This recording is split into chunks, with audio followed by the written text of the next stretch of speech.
young man beating up a woman across the street. Okay, are they outside or in a house? It's in a garage. Okay, can you tell if he has any weapons? I think he had a knife, but I'm not positive. Okay, can you tell if she's injured or he's injured? Yes, there's a girl laying on the ground. He beat her up. I ran over there. I'm bleeding profusely here at the moment. Okay. I don't know what happened. Okay, and what kind of injuries do you have? I've been stabbed in the back. We are a nation of addicts. Let's get it out there in just a minute, okay? Everything from too many nachos before the football game to deadly man-made drugs that produce a euphoric high and leave us finding ways to hold that feeling for as long as we can. And while much of what we are addicted to is legal and accepted by society, we must accept that across America, our youth is being addicted and killed by drugs that we never viewed as dangerous. And perhaps we need to change our attitudes and learn about these killers before they take any more of our future leaders. One such drug is Flakka, a designer drug that is made from a chemical cousin of a substance found in legal bath salts that is considered something of a mild amphetamine, and that has swept across Florida like a purple haze of potential death, the likes of which experts haven't seen in decades. It is being considered as the source of a heinous crime investigators will be puzzling over for some time. A couple attacked in their home, their killer, a 19-year-old college student who didn't just commit murder, but who allegedly turned cannibal in the process.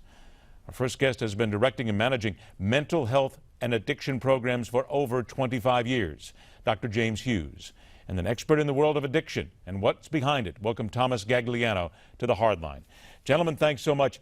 Dr. Hughes, I'm going to begin with you first. Martin County, Florida, where this has happened. Young man gets up out of a restaurant, walks 3 miles, attacks a husband and wife. They had to taser him. They had to try and take him off the individuals that he was killing. He bit the flesh from the face from one of the victims as the victim lay in the driveway. They had to use a dog to drag him off the attacker.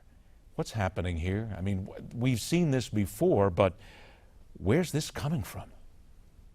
Well, Flakka is an inexpensive drug, roughly $3 to $5, about the size of a bag of tea in a small dose. And what happens is that it leads people to, or patients and individuals, to an excited delirium level to where they become mentally supercharged in their own mind. And in a sense, they're depersonalized. They step out of their body. And what happens is that they don't focus on what they're doing. It's that of violent rage.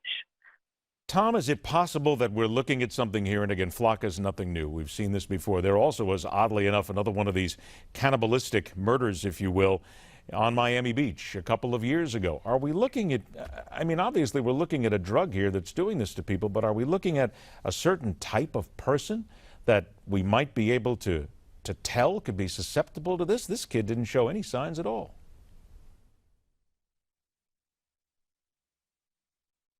Tom? Yeah, is that, Tom, can you hear me? No, Tom, that's for you. Can you hear me? Okay. Oh, that's yeah. I'm sorry. I didn't know you addressed that to me. Absolutely. Okay. Look, there's two problems here. First, we got to stop this stuff from coming in to hurt our kids, to hurt our teenagers. But here's the other problem. You know, if a kid grows up with negative core beliefs, a negative sense of self, okay, he's going to look for something to make him feel bigger, stronger, better, smarter. And parents, come on. We have to cultivate a society where our children can grow up with integrity and self-esteem. And if they don't, if we give them the message that they're not good enough, that they're failures, that self-esteem is going to get them to want to act out with addictions. I'm a recovering addict. I know this stuff.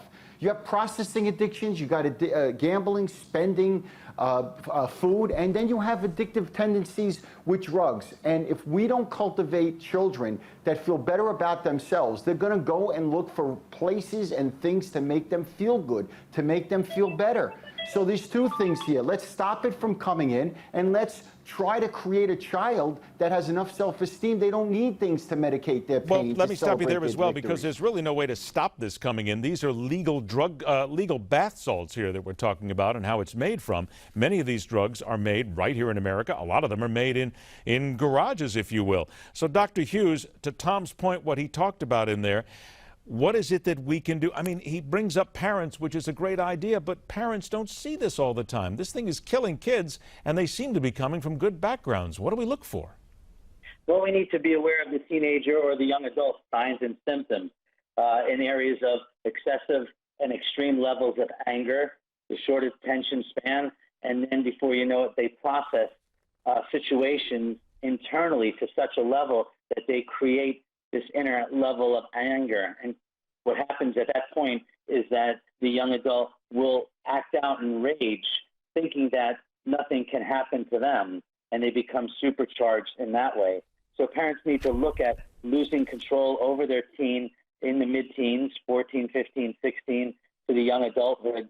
And I understand this young man was 19 years old. Mm-hmm. So And a college student. Anger. And a college student. I mean, that's the most incredible thing here. Hey, Tom, look, you've dealt with addictions for a while. Let me ask a real simple question here. What are these kids so angry about? Why are they getting so angry?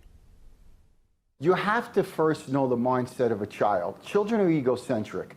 What does that mean? That means when mom and dad are working all the time, or in my case, my dad was out drinking all the time, a child doesn't say, hey, dad and mom are working, or dad is an alcoholic. A child says, what's the matter with me? What's the matter with me that dad and mom don't pay attention to me? That's the key. But why do they get there, Tom? Hold on are, a sec. Why do they get there? Because I got news for you. My parents worked when I was a kid. They weren't around. I was a latchkey kid. I didn't take it as any sort of a slight. Okay. Right, but somebody had to give you the time to tell you you were important. Come on. If somebody does not tell us we're important, ask us, how you doing in school? What's going on with you? How you doing with your friends? If we don't have parents that are curious with us and know what sites we're on, computer sites we're on, if we're not given the message that we're important, we develop a negative sense of self. Hey, if I'm not important to my parents, then who am I important to? Okay, I'm going to give you that. I think that's well put. Dr. Hughes, let's just look at this the last minute or so that we have left here. Where do we go from here? Flocka is growing. It's across Florida. It's cutting across the United States right now. So what do we do? Yeah, I think what we need to look at is, as Tom mentioned earlier, is supporting the parents and having the teen develop an area of interest that is meaningful to them. And again, I understand this 19-year-old was involved in sports also. However, what happens is that parents need to continue providing that support and increase that teenager's self-esteem. With the effects of other drugs out there and even the frequency of marijuana, even though that begins to be a gateway for many of these teens, they can lead up to such a serious drug as Flocka. 10 seconds. Let me ask you, doctor, do you believe that marijuana is a gateway? Many people say that's not true. Yes, sir. After being in the field for about 30 years, most of all patients report starting out with marijuana or alcohol first, then marijuana, and the same dealers will be involved with other drug use. To you, Tom, 10 seconds. Same question. Absolutely. Marijuana is. Listen, my son asked me in 8th grade, Dad, my friend smoked marijuana. I want to try it. And as a recovering addict, I wanted to lock him in his room for a year. But here's the reality. I spoke to him about it. We talked about it. What do you know about marijuana? I've had a relationship with him that we can talk about it. And at the end of the day, it's not controlling our kids because they're going to do whatever they want to do. I'm out of time, but I got to say what you're saying is right. Talk to the kids, know your kids. That's all part of it as well, but I do appreciate it. Sorry, we're out of time. Tom Gagliano, Dr. James Hughes, thanks so much for joining us. We appreciate your time. At the end, it's all about leadership. It's all about talking. And parents need to have all that. Rock on, true believers. See you tomorrow.